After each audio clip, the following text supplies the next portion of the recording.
Greetings, Panthers. Dr. Augustine here. Hope you are having a good ice day, and I hope that you're staying safe. And today we are going to wrap up the rest of Chapter 15, stuff we're supposed to do in class today. Today's chapter is going to cover 15.6, which is reaction mechanisms.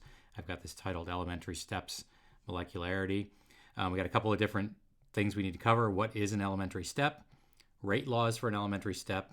Molecularity of an elementary step. What is a rate limiting step, and intermediates in multi-step reactions, and how do you deal with those? So let me set this up by just sort of describing kind of what you've learned throughout chemistry. And we've just written reactions down without really thinking about how they are occurring at the molecular scale. So we've just written things down, and we've just assumed that's the way those reactions occur. But that's not necessarily true. So if we take a look at a reaction that we've looked at a couple of times, which is this reaction right here. So this is carbon monoxide reacting with nitrogen dioxide to form CO2 plus nitrogen monoxide. And I showed this picture talking about effective collisions and saying it has to hit on this side in order to break the bond, etc. So you need something like this in order for this reaction to occur.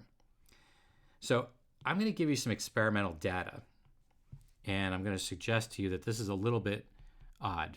So the rate is equal to K times the concentration of nitrogen dioxide, NO2, squared at T less than 225 degrees C.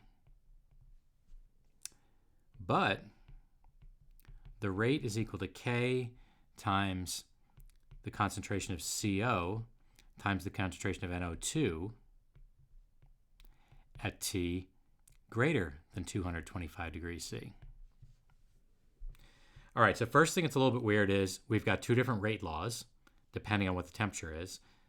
But remember I told you the rate law is experimentally derived. Okay, we can't just look at these equations and come up with a rate law. We actually have to do the experiment. And when we do the experiment, we find out that at low temperatures, or relatively low temperatures, we have one rate law. But if we increase the temperature enough, we end up with another rate law, a different rate law. So this suggests to us there must be something going on different at the molecular scale. There must be something happening with these molecules hitting each other that's different when we go above this threshold temperature of 225 degrees C. So this is the topic of mechanisms. Okay, and a mechanism is used to explain what is happening on the molecular scale to these actual molecules. So how do we find a mechanism? How do we find it out? And what tools do we have to figure out what the mechanism is? So that brings us to a topic called elementary steps. So an elementary step is if we took some reaction and just said, well, what could possibly be happening? Okay, so if A was just turning into products. In other words, this is just a molecule that wouldn't just be one atom, it would be a molecule that breaks up into its products. We would call this a unimolecular reaction. One molecule, maybe not spontaneously, but one molecule able to break up into products. If we have this phenomena, and we know this is an elementary step, this is a fundamental baseline, smallest steps to make up the process, we can write a rate law for this, and we can say the rate is equal to K times A. We can write a first order rate process for this because I don't have multiple molecules bumping into each other. All I have is this molecule splitting up into its products. We call that unimolecular. If we know that two A's bump into one another to form products, or molecule A reacts with some other molecule B to form products, we call this bimolecular. Two molecules. And we can write the rate directly for this. Rate is equal to K times either A squared, that would be for that one right there, or rate is equal to K times concentration of A, concentration of B. That would be for this reaction right here. In other words, what I'm doing is I'm able to write the rate law directly from the chemical reaction. Remember I told you you can't do that? Well, you can't do that for a general reaction, but you can do that if you have an elementary step. So if we've identified our reaction as an elementary step, then we can directly write the rate law, but only if we know it's an elementary step. This is table 15.3 in your book. We have a possibility of 3 things bumping into each other at the same time, A plus A plus A. Then we could write rate equals K times A cubed, A plus B, rate equals K times A squared times B, and A plus B plus C, A times B times C. The molecularity of this is called 3. These are called termolecular reactions.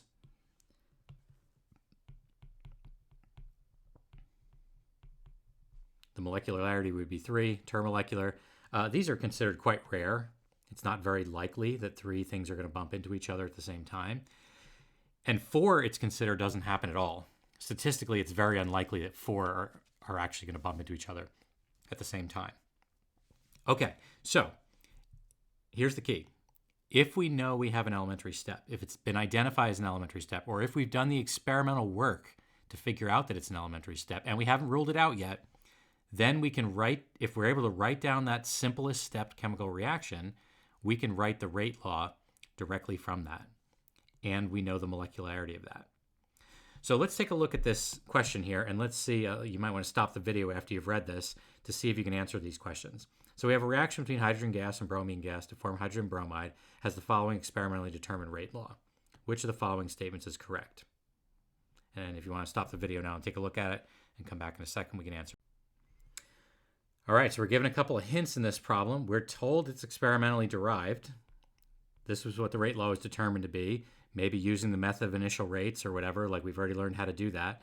So we've got H2 plus Br2 yields HBr, 2HBr specifically. So if this was an elementary step reaction, we could write something like this. Rate equals K times H2 times Br2.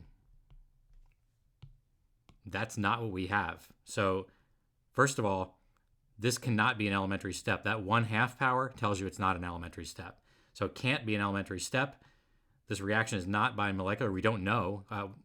It's not bimolecular because it's 1.5. So there must be several steps. There is enough information given. There has to be several steps to this reaction. We don't know what those several steps are. We can propose a mechanism, and in organic chemistry, you'll get to do a lot of this, where you take a look at the rate law and you figure out what are the possible elementary steps that could allow this to happen. Maybe the H2 splits up into H plus H and then reacts with the Br2. So we can propose some mechanisms that would get us to this point, but at this point we can just say this is not an elementary step and there must be several steps that got there. All right, so let's take a look at this again. This is our sort of odd example. We figured out we have this chemical reaction. We know this is the reaction, and we know we get 2 different rate laws. So if we look at these 2 different rate laws, we can determine some things right away. Like one thing, what can we say about this rate right here? What we can say about this is not an elementary step.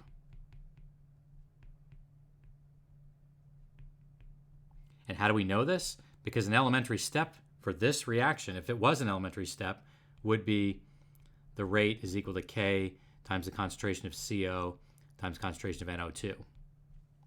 All right, so because this is not, this rate law at a temperature less than 225 is not that, we know that this does not represent an elementary step. There must be something else going on. This one might be an elementary step. Okay, we can't prove whether it's correct, but we can prove whether it's not correct. We can prove this is not correct. This one we can propose as a mechanism, and then we can try other things to see if that's correct. But this could be an elementary step, right? It matches up with that, so this very well could be an elementary step. So let's assume this one's an elementary step, but let's try to get a handle of this one. Where the heck is this coming from? So it turns out we can actually propose 2 elementary steps to give us this one. So follow along here on on the types of reactions we could come up with. So we could say NO2 gas plus NO2 gas yields NO3 gas plus NO. By the way, I would not expect you at this point to be able to come up with proposed elementary step reactions. I just want to show you the types of things you end up with. CO gas plus NO3 gas yields CO2 gas plus NO2 gas. Now, what would the rate laws be for these two reactions? The rate law for this should be, if these are elementary steps, rate is equal to K times NO2 squared. Hey, wait a minute. That's what we had up here. Okay, so that would make sense. This is a possible elementary step that would explain this as our experimentally derived rate law. And then what would the rate law be for the second one? You might want to stop the video and write it down yourself. We'd have rate equals to K times CO times NO3. All right, if we take those two reactions together, add them up, the NO3s are going to cancel. And one of these NO2s is going to cancel one of these NO2s.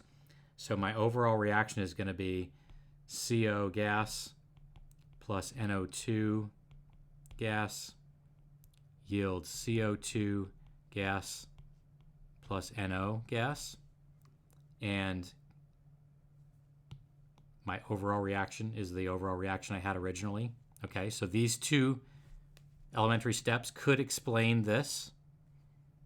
The rates make sense here. I mean, this rate law right here matches up with a rate law that we actually measured. So this is a plausible mechanism to help explain where we could get this reaction from with two steps, a two-step reaction. Now, another good question you might be asking at this point is, all right, let's pretend this is a two-step reaction. Pretend you've convinced me these are two possible steps that would get me to this place. But why is the rate law this? I mean, why is it the same as the one we measured? And the reason why this might be the same as what we measured is this rate is much, much slower than this rate. The first reaction might take a whole lot longer than the second reaction does. We call this the rate limiting step.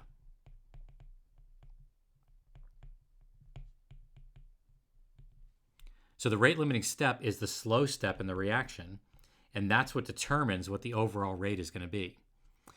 Let me give you an example of this. You go grocery shopping. You walk into the store.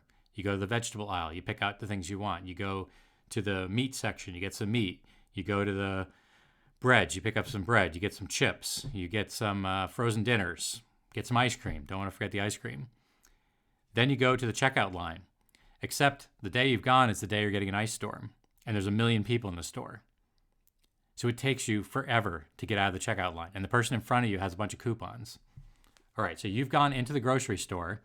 It's taken you 10 minutes to pick up the items that you have. And then you get into the line, and it takes you 25 minutes to check out. That is the rate limiting step. If your friend says, "Why'd you take so long at the store?" you'd say, "You should see how long it took me to get out of that grocery store. See how long the checkout line was." You didn't talk about how long it took you to get the avocados or how long it took you to get chips. You said how long it took to get out of the checkout line.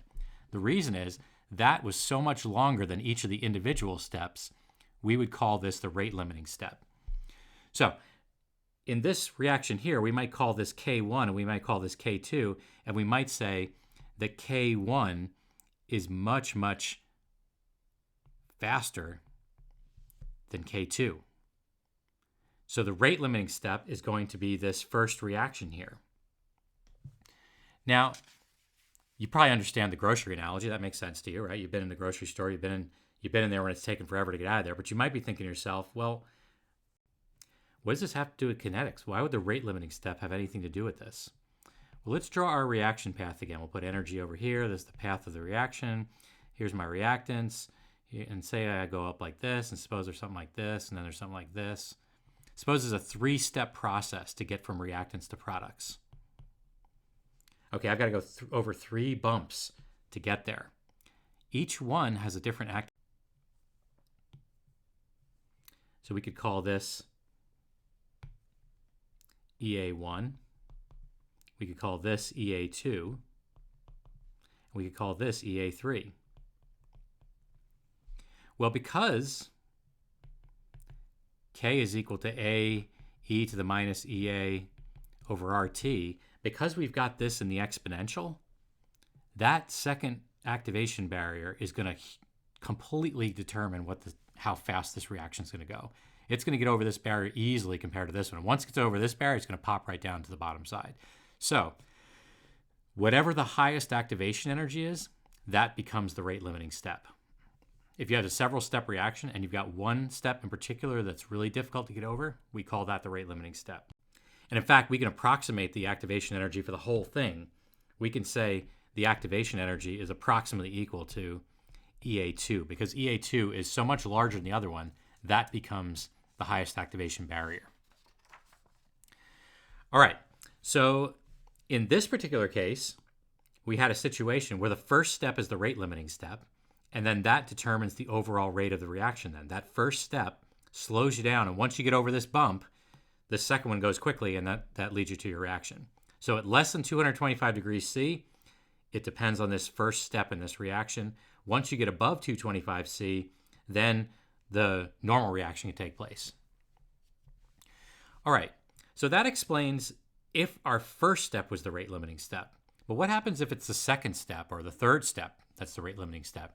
We may actually have a little bit of an unusual reaction. And if you remember talking about the transition states, we can end up with transition states here, which leads to what's called an intermediary before we get over the next barrier. So if the rate limiting step is not our first step, but is actually somewhere along the line, like checking out is one of the last things you do, we might end up with a chemical species that's an intermediary. And this could be a really short-lived species that we can't actually measure the concentrations for. So let me give you an example of one of these intermediaries. I'm going to stop the video. I'm going to write out the equation, and then we'll talk about it. All right, so let's pretend we have these two reactions proposed as elementary steps. All right, and if you take a look at this reaction, you'll notice that NOCl is on both sides of the equation. So, NOCl2 is on both sides of the equation. So we can cross those off. So the overall reaction is going to be 2NO gas plus Cl2 gas yields 2NOCl gas. So this would be like one of the reactions we've had at any point during the semester. We could have had that chemical reaction, but it really was these reactions, these elementary steps, would be the mechanism to explain how this reaction might come about.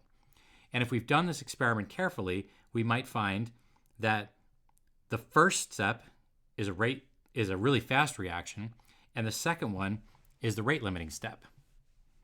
So let's write out the elementary steps for each of these. So this one, the rate is equal to K times NO times Cl2. This one, the rate would be equal to K times NOCl2 times NO. And let's specify these. Let's call this K1. Let's call this K the minus 1. That's the reverse reaction. We'll call this one K2. So this would be K1. This would be K2. Now, the overall rate of the reaction, because K1 and K minus 1 are much faster than K2, the overall rate of the reaction should be this one right here. However, this species, NOCl2, this is an intermediate. Doesn't last long. If I'm trying to calculate the rate, I need to know what the concentration of that is, the molar concentration. And if this thing is only lasting for a millisecond, there's no way I'm going to be able to measure what the concentration is going to be experimentally. So now I've got a problem. I can start by measuring these concentrations. I can measure this concentration at the end, but I'm not going to know what this intermediate concentration is. So how can I generate a rate law which will actually allow me to measure these concentrations when I like my method of initial rates? How can I find one that I can actually use things I'm starting with, like the NO and the Cl2? So here's how we do this. From step 1, we recognize that we have two different rates we could potentially write. K1 times NO times Cl2. That's this elementary step reaction. And notice this is an equilibrium reaction, so I can go backwards. That is equal to K to the minus 1 times NoCl2. Right, so these two things are equal to each other. If it's an equilibrium, the forward rate and the reverse rate are equal to one another. Now, there's my NoCl2, so I'm going to solve this for NoCl2.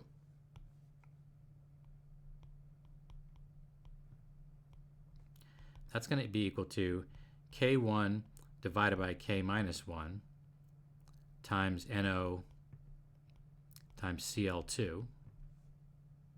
And now what I'm going to do is I'm going to plug this whole term back into the rate of my rate limiting step reaction, right? Because the concentration of NoCl2 is actually equal to this here. So I'm going to plug that back into this equation. So now I'm going to have this. Rate is equal to K2 times K1 over K minus 1 times concentration of NO times concentration of Cl2 times concentration of NO. And notice I can group all these. These are constants, right? So I can just group them. I can just create some new constant, and I'm just going to call this K2 times K1 divided by K to the minus 1. That's my new rate constant. So now I've got rate is equal to K times NO squared times Cl. And this is a rate law that I actually can measure, right? Because those are my starting species. NO is my starting species back here. Cl, this should be Cl2, apologize. Cl2 is one of my starting species, chlorine. So because I have a starting amount of chlorine, a starting amount of NO, I can now write a rate law that allows me to actually measure what the rate is and does not involve an intermediate. All right, so this is a situation where you have several elementary steps before a slow rate limiting step, and you can plug those in to find out some new overall rate law. Obviously, this rate law does not represent either one of these reactions. That's the rate law for this whole thing. And you might be like, well, wait a minute. Isn't that a termolecular thing? You got two of these and one of these. That's not what that's saying. I mean, that happens to be true for this equation, but that's not what that's saying. This is the experimentally derived rate law, just like we had before. All right, that wraps up chapter 15, barrier.